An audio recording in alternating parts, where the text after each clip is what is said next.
según la asignación que tengo, es hablar acerca del mensaje de la cruz.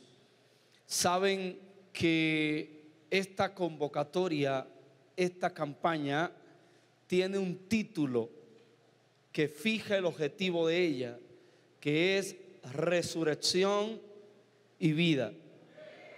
Y esto propiamente tiene que ver con la obra de Cristo en la cruz. Amén.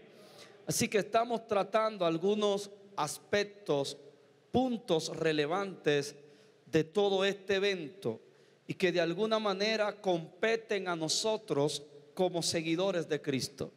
Así que quiero me acompañe por favor en la Biblia, en la segunda carta a los Corintios, capítulo 5, verso 14 en adelante. Las visitas que hoy tenemos, qué bueno que estás entre nosotros. Aquellos que nos ven por la transmisión, aquellos que nos escuchan por la radio, los que verán el video luego en otro tiempo, qué bueno que estás ahí y que la palabra de gracia y verdad es sobre tu vida. Segunda de Corintios capítulo 5 verso 14 en adelante. Porque el amor de Cristo, a ver, ¿no lo ha encontrado? Bien, le regalo 10 segundos al que no lo ha encontrado. Y por favor, cuando yo lea, no cierre ni apague su Biblia. Bien, también en la pantalla se le dará asistencia. ¿Lo tiene? Leemos el nombre de Jesús. Porque el amor de Cristo, ¿el amor de quién? Nos constriñe. ¿Escuchó eso? ¿Qué hace el amor de Cristo? Nos constriñe. El amor de Cristo hace algo, nos constriñe. Y en esa realidad pensamos lo siguiente: que si uno murió por todos, luego todos murieron. Y escuche lo que sigue, que es muy interesante. Y por todos murió, diga, murió por mí. Pero eso tiene un propósito: para que los que viven de ahí en adelante ya no vivan para sí, sino para aquel que murió y resucitó por ellos. Y se atreve a leer el 17. De modo que si alguno está en Cristo, nueva criatura es. Las cosas viejas pasaron y he aquí todas son hechas nuevas. Amén, amén. Dele aplauso fuerte al Señor.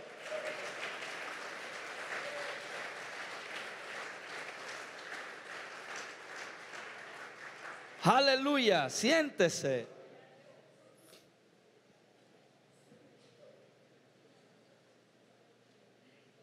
Es importante que todos los que participamos del beneficio de la obra de Cristo en la cruz tengamos un claro entendimiento de cuál es el mensaje de la cruz.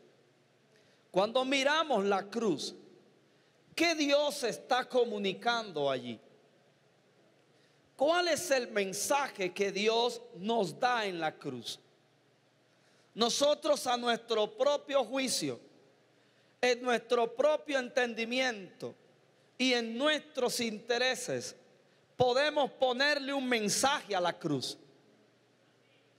Pero más allá del mensaje que nosotros pudiéramos ponerle a la cruz, Dios está comunicando algo en la cruz. Amén. Lo primero que Dios está comunicando en la cruz se centra en su amor. Diga conmigo, su amor. Dios comunica su amor en la cruz. Todo lo demás que podamos ver en la cruz es una expresión y se deriva del amor de Dios. El famoso versículo de Juan 3:16 lo explica de la siguiente manera: porque de tal manera amó, diga conmigo, eso es amor. Pero ¿amor de quién? Amó Dios. ¿A quiénes? Al mundo. Pero ¿cuál es la intención de Dios en ese amor? Que nadie se pierda, sino que todos procedan al arrepentimiento. De manera que el mensaje de la cruz es el amor de Dios impartiéndose al hombre, comunicándose al hombre, pero comunicándose en una persona. Y esa persona es Jesús. Es Jesús como salvador del pecador. Es Dios salvando el mundo en su Hijo por amor. Lo que ha movido a Dios a una acción de encarnarse, y a esto Dios le llama humillarse. Dios se humilló al hacerse hombre. Amén. Lo que mueve a Dios a esto se llama amor. La intención no es condenar al mundo, sino que el mundo sea salvo por él. Sin embargo, la salvación de la cual nosotros hablamos tiene que ver con la reconciliación del hombre con Dios. La mayoría de nosotros tenemos una interpretación muy conveniente a nosotros mismos en cuanto a la salvación. Muchas personas interpretan la salvación desde el miedo, porque nos predicaron un evangelio legalista, un evangelio que enfatizaba la condenación de Dios, que enfatizaba el infierno como una especie de cuco, le decimos en República Dominicana, para que como los niños desobedientes obedezcan, pero motivados por el miedo al castigo. Y la idea de Dios no es que usted lo obedezca o crea en él motivado por el miedo al castigo, sino por el conocimiento del amor que él está comunicando. El miedo no liberta, el miedo es una cárcel. El amor liberta, la verdad liberta. Amén.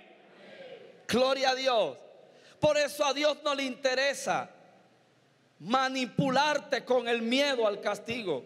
A Dios le interesa que tú conozcas su verdad.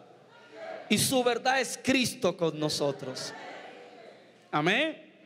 Pero desde esa motivación errónea para la salvación, mucha gente se congrega, sigue a Cristo porque se quiere salvar. Pero la idea de salvarse es no ir al infierno. Es que no quieren el castigo eterno. Y ciertamente la salvación nos libera del castigo y la condenación eterna. Pero Dios no quiere que tu motivación sea el no ir al infierno y aferrarte al cielo para no ir al infierno. Cuando hablamos de salvación, hablamos de la reconciliación del hombre con Dios.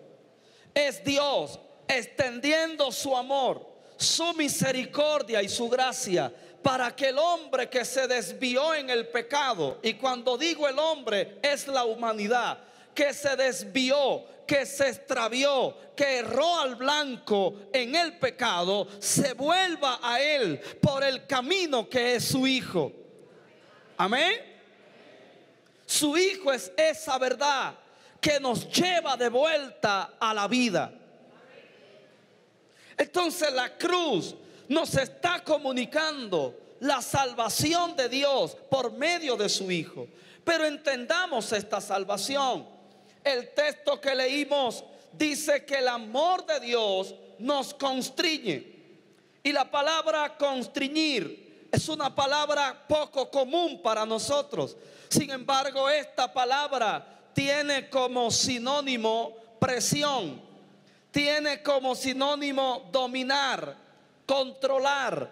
Lo que está diciendo es que el amor de Dios ejerce una presión en quienes lo reciben. Uno dirá, ¿cómo así, pastor? ¿Cómo que el amor de Dios me va a presionar a mí? ¿Cómo que el amor de Dios me va a controlar? La idea de esta presión es darnos una dirección, es dirigirnos hacia un propósito eterno. Y el texto lo está diciendo, que tenemos un entendimiento, o deberíamos tenerlo, acerca de este amor. Por eso dice, pensando esto. Lo que Pablo está diciendo, yo he procesado en mi entendimiento el amor de Dios y su propósito. Entender o recibir el amor de Dios sin entender el propósito de ese amor nos puede llevar a corromper ese amor. ¿Cómo podemos corromper el amor? Interpretándolo en nuestros intereses, interpretándolo para nosotros mismos. Y el amor de Dios no es para centralizarte a ti, es para centralizar a su Hijo en nosotros. La gente quiere utilizar el amor de Dios para encubrir sus faltas, para encubrir sus pecados, para usarlo de defensa contra los demás. No, tú me juzgas, pero Dios me ama. Tú ves mis errores, pero Dios me ama así. No, Dios no te ama tal cual eres. Dios te acepta tal cual eres, pero Dios te ama en su Hijo. Si usted lograra entender eso, usted será libre de usted mismo. Dios no te ama tal cual eres. Dios te acepta tal cual eres, pero Dios te ama como a su Hijo. Porque a Dios no le agrada quien tú eres. A Dios le agrada su Hijo. Por eso Dios quiere que su Hijo sea formado en nosotros, porque nosotros somos hijos de Dios en el Hijo de Dios. El modelo de hijo que Dios quiere es Cristo. El estándar de hijo que Dios quiere es Cristo. El patrón de hijo que Dios quiere es Cristo. El estereotipo de hijo que Dios quiere es Cristo. La forma de hijo que Dios quiere es Cristo. Por eso, para nosotros ser el Hijo de Dios, necesitamos seguir el modelo del Hijo de Dios.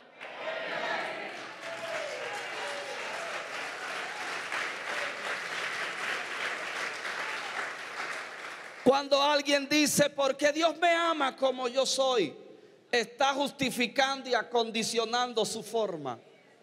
¿Tú crees que Dios te ama lo orgullosa que eres, lo prepotente que eres, lo iracundo que eres, lo envidioso que eres, lo celoso que eres, lo engañadora que eres? ¿Tú crees que Dios te ama así? No, Dios te acepta así. Pero Dios te ama como a su Hijo. ¿Usted entendió eso? El amor de Dios tiene un propósito y genera una presión, constriñe para llevarnos a ese propósito. Pablo explica el propósito, que Cristo murió por todos y en consecuencia todos mueren. Eso habla del efecto de sustituto que hizo Cristo. Adán nos representó en el jardín del Edén. La Biblia dice que en Adán todos morimos. En Adán todos pecamos. En Adán todos somos destituidos de la gloria de Dios. Pero pregúntele al que está a su lado, ¿y tú estabas en el jardín del Edén? Entonces, ¿por qué lo de Adán se me atribuye a mí si yo no estaba allí? En un sentido tú no estabas, pero en otro sentido tú sí estabas. Porque todos los que hoy existimos salimos del primer hombre. Entonces estábamos dentro de él. Usted no vino de otro lugar, sino a través de la dinámica de la reproducción. Adán se reprodujo con Eva. Los hijos de Adán y Eva se reprodujeron. Y así de generación en generación hasta Colombia se formó. Amén. Adán es padre terrenal de todos nosotros. Por cuanto Adán es padre terrenal, así como los papás que están aquí le comunican una herencia genética a sus hijos, le comunican una herencia de valores, le comunican herencias a sus hijos, así Adán nos comunica una herencia de pecado.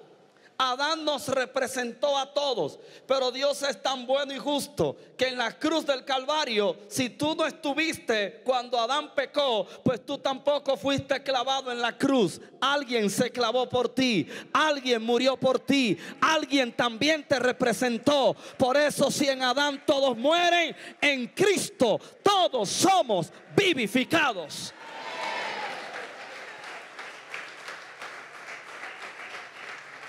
Así que la idea es que si uno murió por todos, entonces todos mueren. Eso habla de la representación de Cristo, pero se supone que la representación tiene que hacerse vida en ti. Lo que Cristo representó tiene que hacerse vida en los representados. Entonces, si Cristo murió por el pecado, se supone que aquellos que fueron representados por Él tienen que morir al pecado. Entonces todos mueren. Todos debemos renunciar a la vida de pecado. El tema del pecado es algo que también la iglesia tiene que entender, porque la iglesia le llama pecado a las acciones de pecado. Si yo empiezo a preguntar con el micrófono, ¿qué es el pecado? ¿Sabe lo que todos me van a empezar a responder? ¿Qué es pecado? Uno dirán adulterio, otro dirán robar, otro dirán matar, otro dirán mentir, otro dirán murmurar. Y empiezan a mencionar las acciones de pecado. Sin embargo, Efesios capítulo 2 dice que el pecado es una naturaleza. Y éramos por naturaleza hijos de desobediencia. Y la palabra hijo tiene que ver con engendrar. Quiere decir que el pecado engendró en nosotros una naturaleza.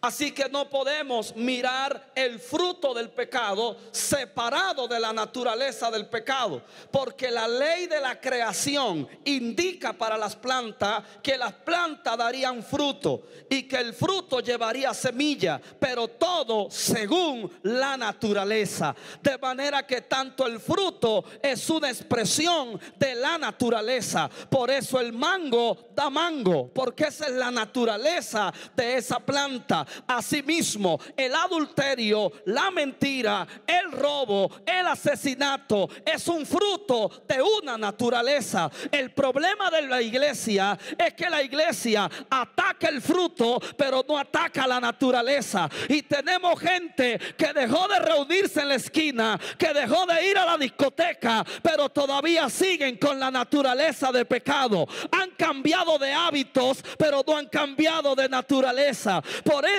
para salir del pecado se necesita un nuevo nacimiento, y el que no nace de nuevo no puede ver el reino de Dios.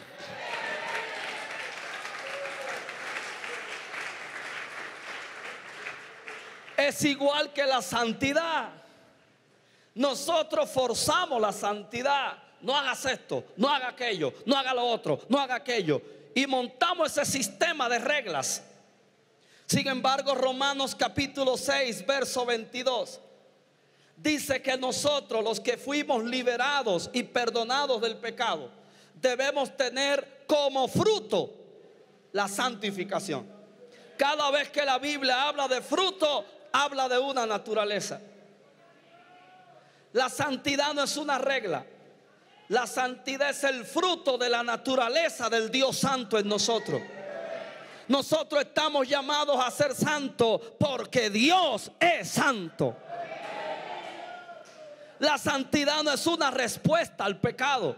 La santidad es la naturaleza de Dios. Dios es santo y todo lo que Dios produce es santo. Su amor es santo, su verdad es santa, su castigo es santo, su juicio es santo, su espíritu es santo, su iglesia es santa, su palabra es santa, porque Dios es santo.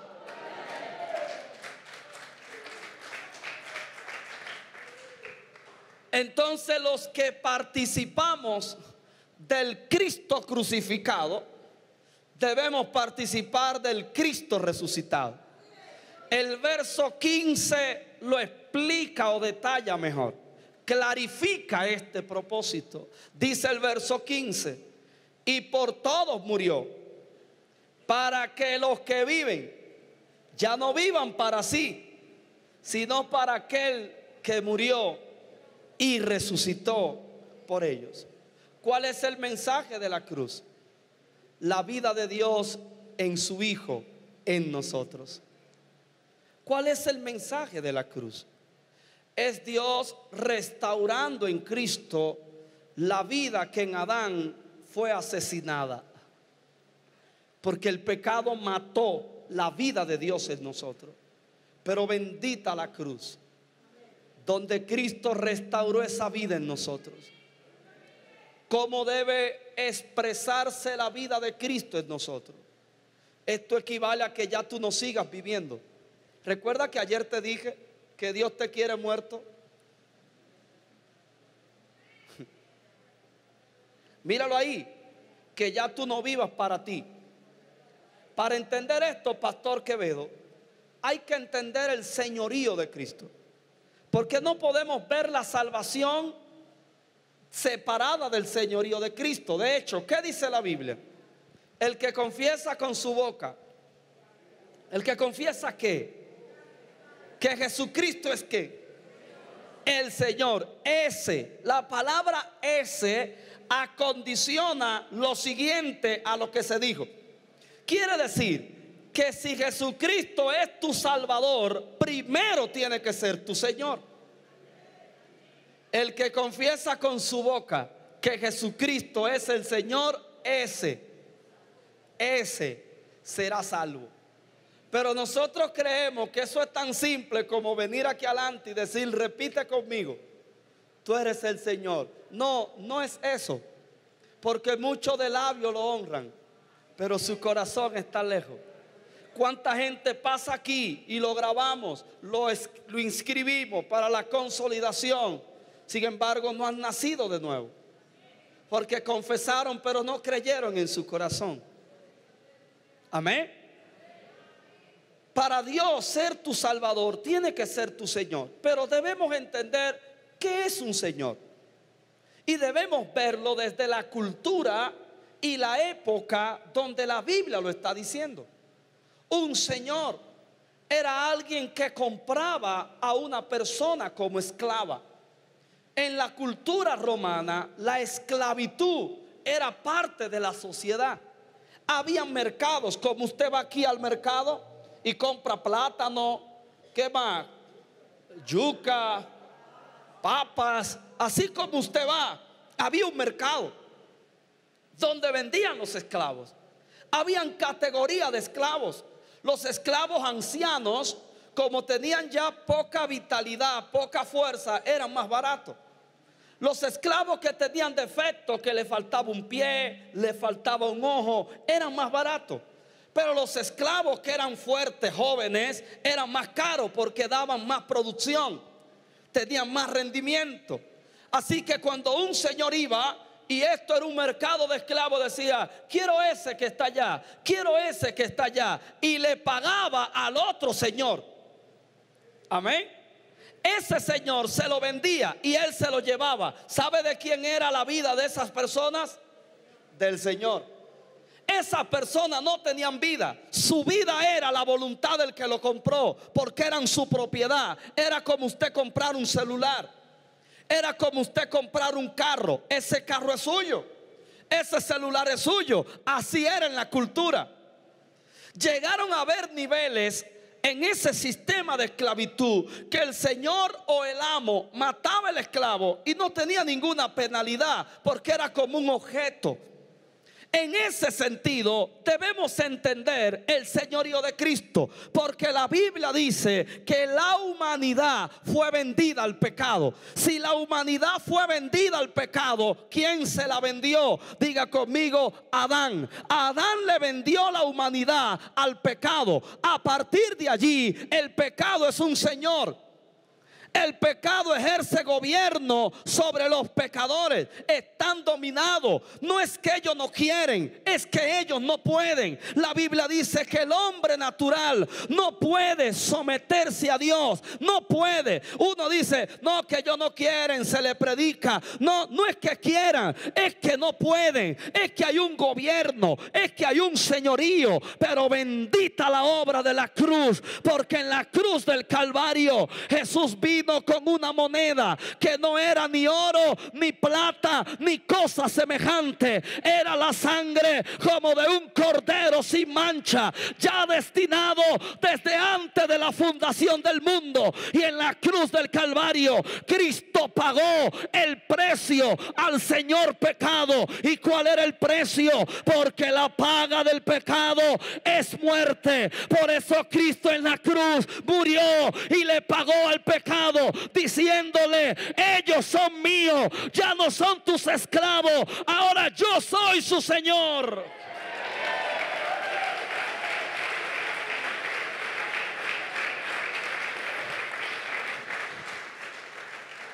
¿Sabe lo grande de ese amor?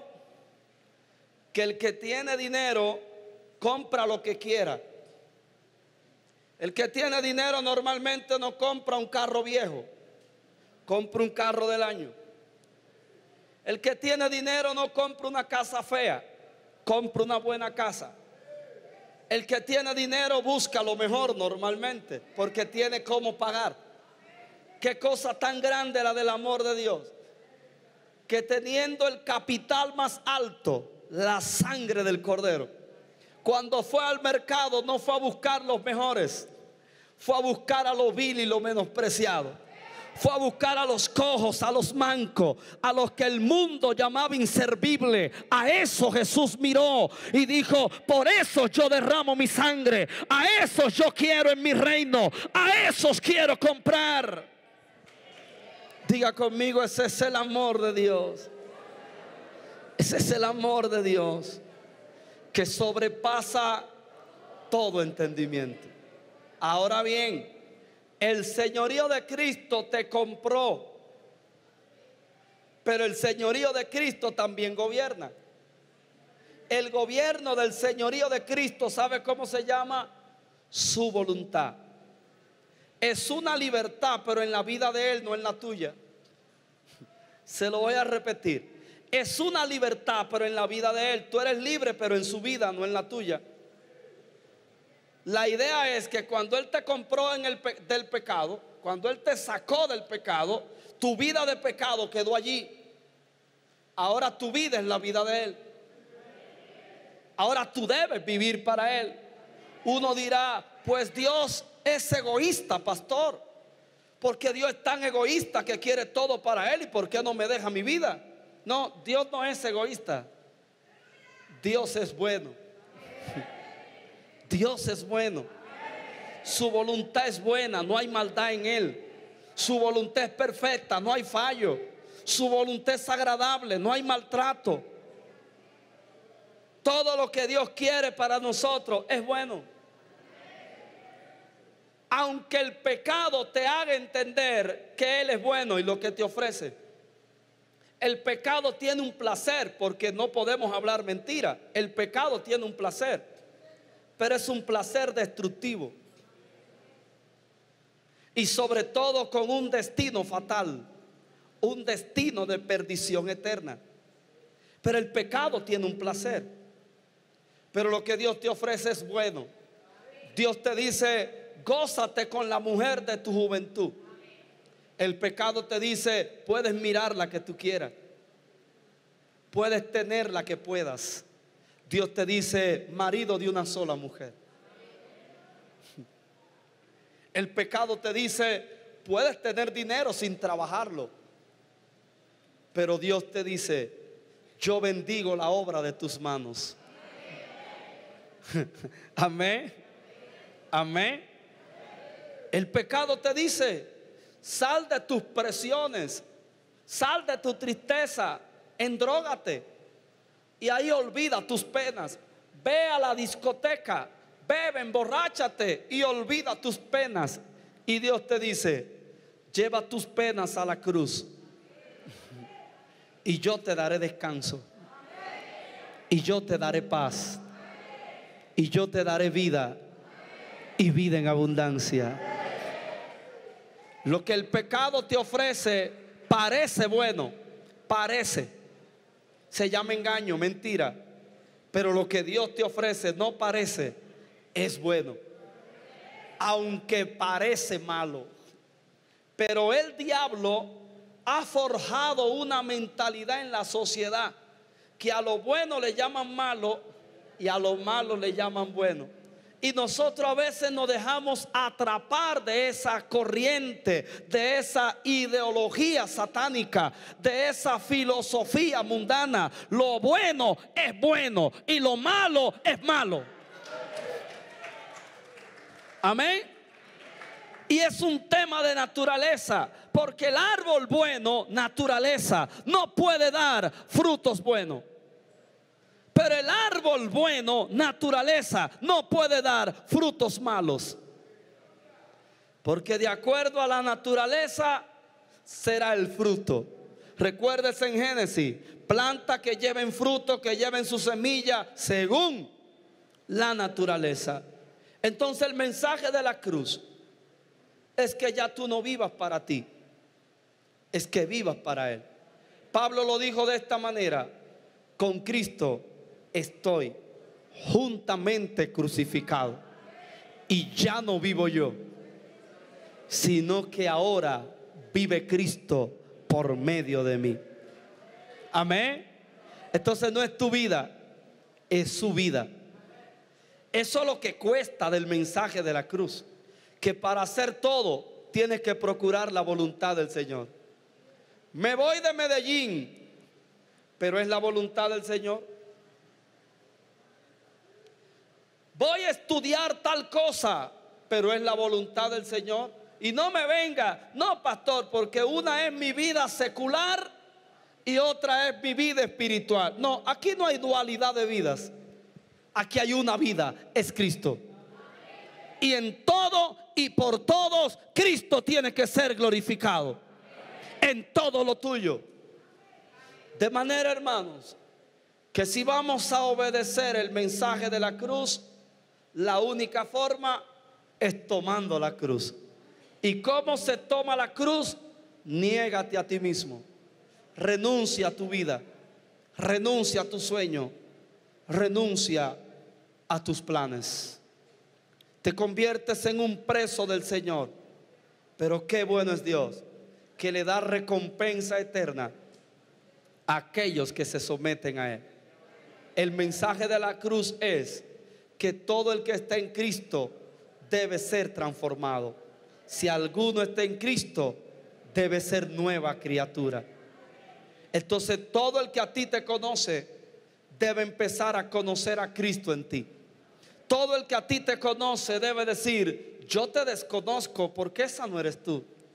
Y tú le dirás: es que ya no vivo yo, es que ahora vive Cristo en mí.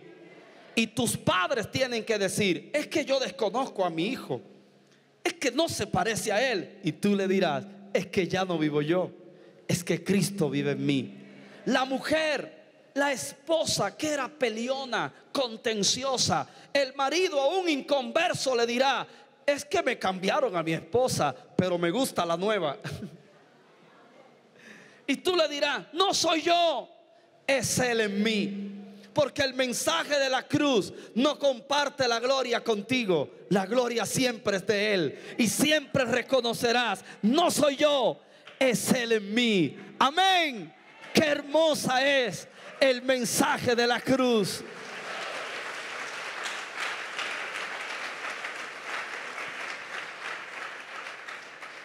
Entender esto, iglesia, nos librará de ser solo religiosos, que entienden que cumpliendo, viniendo a los horarios de culto, ya han cumplido con Dios. Tenemos una idea muy incorrecta en cuanto al mensaje de la cruz. Bueno, ya yo fui al culto, lo que queda del día es mío, y en la noche vuelvo de nuevo al tiempo de Dios, pero luego tengo mi tiempo libre. No, aquí no hay tiempo libre. No funciona así, hermanos. Porque la gente tiene esto como que es un empleado y va, se dice ponchar, pastor. Cuando uno va y poncha a la empresa, o sea, ya fui, ya cumplí. Entonces, marcar la tarjeta. Cuando usted llega a la empresa, marcó la tarjeta. Y cuando sale de la empresa, marcó la tarjeta. Y hay gente que tiene el evangelio así. Ellos van y marcan la tarjeta cada vez que se congregan. Y cuando salen del horario, entonces se quitan la ropa de empleado evangélico.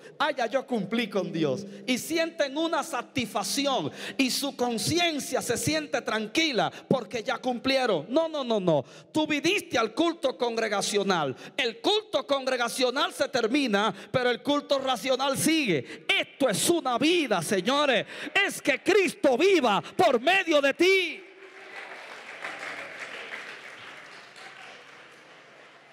Cristo tiene que estar en ti en el culto. Cristo tiene que estar en ti en la casa. Cristo tiene que estar en ti en el trabajo. Cristo tiene que estar en ti en la calle, manejando, en la casa, en la universidad. Cristo tiene que estar en ti en todo lugar, en todo momento, en toda circunstancia. Dejemos la hipocresía religiosa. Cristo no murió para que usted venga un Viernes Santo a cumplir. Déjame ir a hacer mi devoción porque hoy es Viernes Santo. No, en Cristo no hay Viernes Santo, no hay Semana Santa. En Cristo es en santidad y en justicia todos los días de vuestra vida.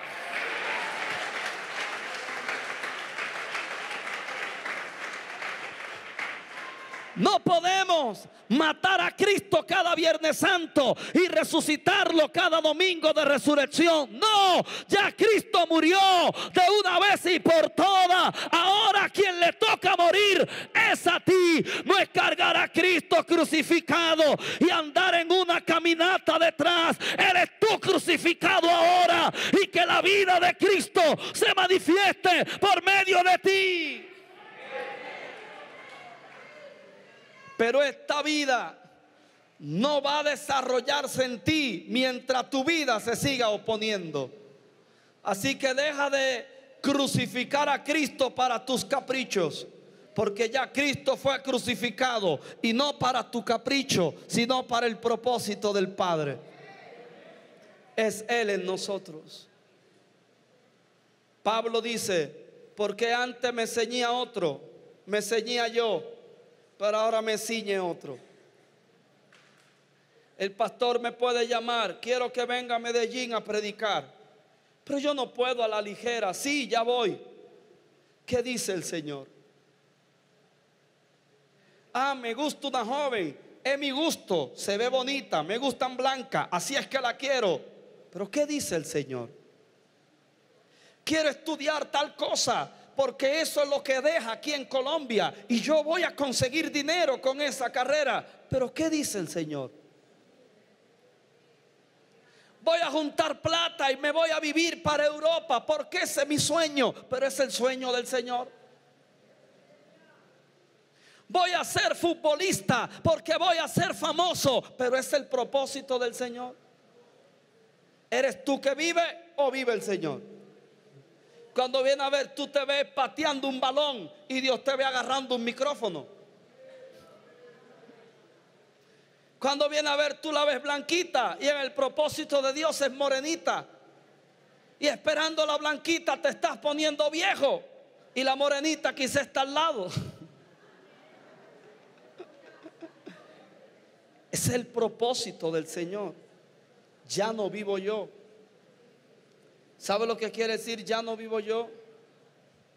La palabra yo en griego. ¿Sabe lo que significa cuando Pablo dice, ya no vivo yo? ¿Sabe lo que significa? ¿Quiere que te lo diga? En griego no dice yo, en griego dice ego. ¿Qué significa yo en griego? Ego. ¿Usted sabe lo que es el ego? Te lo voy a decir simple. ¿Qué es el ego? El ego es el trono tuyo. El ego es el trono tuyo. El ego es la centralización en ti. El ego es la gloria tuya. El ego es la alabanza tuya. Eso es el ego. Lo que Pablo está diciendo: yo no puedo estar en Cristo y seguir el trono en mí. El trono ahora es de Él. La gloria ahora es de Él. La alabanza ahora es de Él. Yo me reduzco a morir para que Él viva en mí. Juan el Bautista lo dijo de esta manera: es necesario que yo mengüe para que Él crezca. Quiere que Cristo crezca en ti, mengua y Él crecerá. Quiere que Cristo sea un enano en ti, mantente yo grande y verás a Cristo pequeño en ti. Y la gente te verá a ti, pero no verá a Cristo. La idea no es que usted me vea a mí, porque en mí no hay nada bueno. La idea es que usted vea a Cristo en mí. Escuche cómo funciona esto y aquí termino. Si mientras yo estoy acá en Colombia, en este fin de semana, usted ve algo malo en mí, soy yo. Pero si usted ve algo bueno, es Él.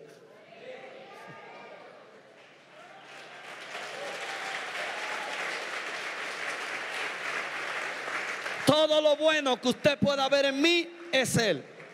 Cualquier cosa mala que usted ve en mí, ese soy yo. Amén. Así funciona.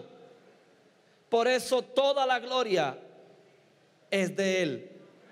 Porque Él ha puesto este tesoro en vaso de barro, lo cual soy, para que la excelencia del poder sea de Él y no nuestra. Por eso no a nosotros, no a nosotros, sino a su nombre sea dada la gloria, iglesia. La gloria. La gloria.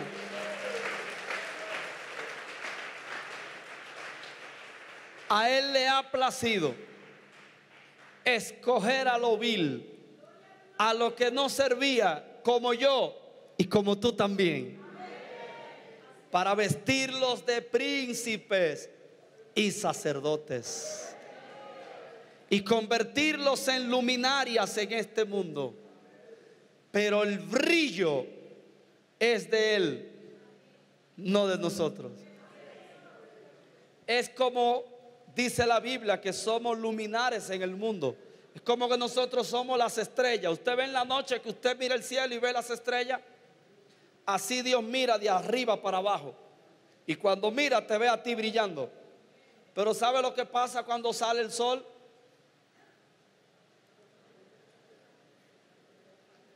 Las estrellas se apagan cuando sale el sol, porque Él es el sol de justicia. Amén. Porque la idea no es que te vean a ti, es que lo vean a Él en ti. Amén. Si eres un buen profesional, que sea para la gloria de Dios.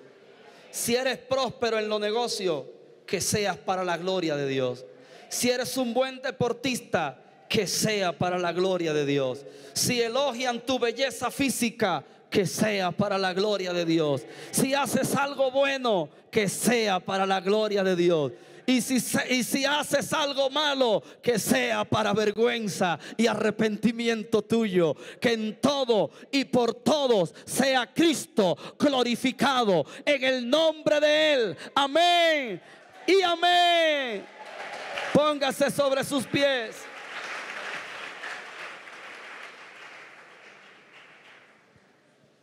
En la noche vamos a ver algo interesante, porque vamos a ver la victoria de Cristo en la cruz. Y cómo nosotros, la iglesia, podemos vivir esa victoria. Usted no se puede perder esta noche, porque eso va a cambiar tu mentalidad en cuanto al diablo, en cuanto a los demonios y en cuanto a todas estas cosas, que todas fueron vencidas en la cruz del Calvario. Quiero que levantes tu mano y te lleves la reflexión de este mensaje. ¿Cuál es el mensaje de la cruz? ¿Cuál es el mensaje que comunica la cruz? ¿Qué vemos cuando miramos allá? Lo que vemos es el amor de Dios. El amor de Dios que fue dado para salvación de la humanidad. Pero ese amor a la par tiene un propósito. Así que el amor nos constriñe para un propósito, nos presiona para un propósito, nos gobierna para un propósito. Y el propósito se trata de que si Cristo murió por ti, ahora tú mueres por Él. Y que si Él resucitó en vida nueva, ahora tú vives para Él. Que ya no vivas tú. En tu vida hay sufrimiento, en tu vida hay dolor, en tu vida hay fracaso, en tu vida hay tragedias, en tu vida hay malos recuerdos. Pero en la vida de Cristo hay gloria. En la vida de Cristo hay victoria. En la vida de Cristo hay esperanza. ¿En cuál vida vas a vivir? ¿En la tuya o en la de Él? Alguien tiene que gritar hoy con toda su fuerza: ya no quiero vivir yo, ya no vivo yo, ahora Cristo vive por medio de mí. Si vives para Él, ahí está tu felicidad. Si vives para Él, ahí está tu gozo. Si vives para Él, ahí está tu bendición. Si vives para Él, te irá bien. Si vives para Él, todo se arreglará. Tus fracasos están en ti, pero tu victoria está en Él. Está en Él.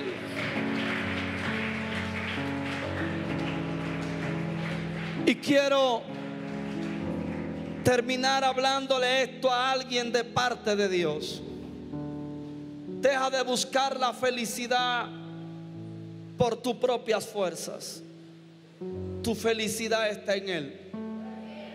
Es en Él que hay plenitud de gozo y delicias a su diestra. Deja de buscar la felicidad en un trabajo. Deja de buscar la felicidad en una pareja. El matrimonio no es para buscar felicidad. El matrimonio es para compartir felicidad. Si buscas felicidad en una pareja, vivirás como estás, decepcionado, decepcionada. Sentirás que no vale la pena el amor. En Cristo sí vale la pena el amor, porque en Cristo el amor es eterno. En Cristo el amor todo lo puede, todo lo sufre, todo lo cree. El amor de Cristo es eterno. El amor de Cristo es puro. Cristo no te ama por tu físico. Cristo no te ama por eso. Cristo te ama porque tú eres su hijo, porque tú eres su hija. Cristo te ama por eso. Él te vio en el corazón del Padre y su amor es volverte al Padre, es que vivas para Él, es que seas su hijo, es que seas su hijo. ¿Sabe por qué digo esto? Como de parte de Dios, porque yo discierno por el Espíritu dolor, tristeza y vacíos en muchos corazones. La religión no te ha podido llenar, pero necesitas conocer el amor de Dios, ese amor que sobrepasa todo entendimiento, ese amor que es tan alto y sublime que nadie debería dañarlo y corromperlo. Ese amor es tan alto y santo, pero a la vez es tan profundo que descendió a las partes más bajas de la tierra por ti. Fíjese qué grande es el alto y sublime, Pero a la misma vez, Dios puede descender a lo más bajo de la sociedad por una prostituta, por un delincuente, por un alcohólico, por un adúltero, por un ladrón, por una chismosa, por una engañadora. El amor de Dios es tan profundo, pero a la vez es un amor tan ancho que por más que has tratado salir de él, no has podido. Porque el amor de Dios es más fuerte que tu desobediencia. El amor de Dios es más fuerte que tus debilidades. Dios te ama aún sabiendo quién tú eres. Dios te ama sabiendo que tú eres. Dios te amó sabiendo que le ibas a fallar. Y mírate dónde estás. ¿Sabe por qué estás aquí? No estás aquí porque eres fuerte. No estás aquí porque sabes mucho. ¿Sabe por qué estás aquí? Porque aunque tú le has sido infiel a ese amor, Él se ha mantenido fiel. Dios te ama. Aunque muchos no te crean, Dios te ama. Aunque muchos te rechacen, Dios te ama. Aunque tú no te valores, Dios te ama. Aunque tú te mires mal, Dios te ama. Dios te ama y Dios te ama. Y si tengo que repetírtelo, Dios te ama. Dios te ama. Eres su hijo, eres su hija. Así que levántate hoy, toma tu cruz y síguelo. Muere y Él vivirá.